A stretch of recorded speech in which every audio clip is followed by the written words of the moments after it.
Oh, hi. Sorry, I was caught up in the music.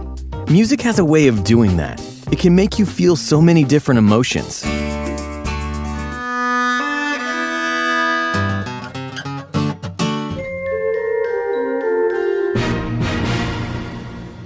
Right, music is important. It's important to you, the listener, and it's also important to the people who make the music. It's so important to them, in fact, that the government has created rules to help make sure that the people who create the music get to control how it's used. It's very important that we as IBOs understand these rules. Once we do, we can use music in connection with our business without having to worry about doing something that could get us into trouble with the law and Amway's rules of conduct. The information provided here is to help you navigate these waters. When a songwriter writes a song, and then a record company releases a recording, like a CD, download, or stream of the version of that song being performed, both the songwriter and the label who released the song have a copyright. This means they, and only they, can do certain things. Distribute, for example, selling CDs or downloads. Reproduce, for example, manufacturing, like burning CDs. Display, for example, posting the lyrics from an artist's song to a website. Perform publicly, for example, playing the recording in public or at an event. Create derivatives, for example, taking a part of a recording, a sample, and using it in another recording. Anyone who does these things without the permission of the copyright holder may be violating the copyright holder's rights. To be clear, if we as IBOs use a song without getting permission from the copyright holder, we may be sued. This means we should not upload a video containing a song to YouTube, Vimeo, or other social media sites, record a video of an event where music is playing and upload that to a site, or use someone else's song or recording in any way without permission. This includes adding music to a video without first obtaining the necessary licenses or permission to do so. Now, you may ask, but it's on the internet. Why can't I use it?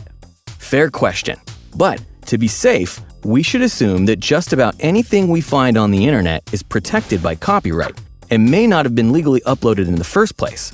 We should also understand that if we download anything from the internet or upload anything to the internet without the proper permissions, we may create a copyright issue. But what about fair use? Certainly it's fair to use a song on the internet in the video I create, right? Not necessarily.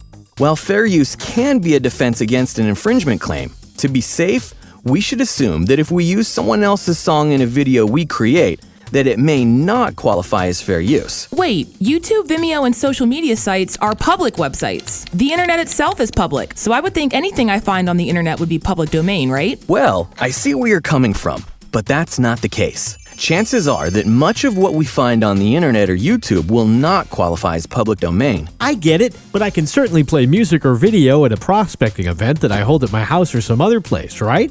The good news is that the Independent Business Owners Association International, a non-profit organization supporting member Amway IBOs operating in North America, has secured licenses that allow us to play music at our Amway events at certain venues in the United States. However, before playing music at a specific event, it's a good idea to check with the IBOAI to confirm your membership and make sure the licenses cover the event. And it is always important to remember not to record the events. We have to try to put ourselves in the shoes of the copyright holders. If we made something that took a lot of time and energy to create, and someone just decided to use what we made without even asking our permission, let alone compensating us, we'd be upset.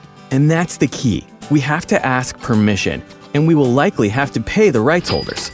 We've included a list of resources to make it easier for you to contact the rights holders. But as a rule, here are the questions we should ask before using a work. 1. Who owns the copyrights to musical works, the song, and the recording of the song? And 2. Have the appropriate licenses been obtained, or can they be obtained? It's very important to understand and respect the rules around copyright. Doing so will help us avoid problems and will also help us to succeed and grow our business. I'll be back with more videos to discuss other topics related to copyright and other important issues. But in the meantime, if you have any questions, there's more information for you here. If you have further questions about any of the issues discussed in this video, please refer to the Music Copyrights Guide and the Copyright Guide for the Use of Public Videos available on the IBOAI website at iboai.com or consult your attorney.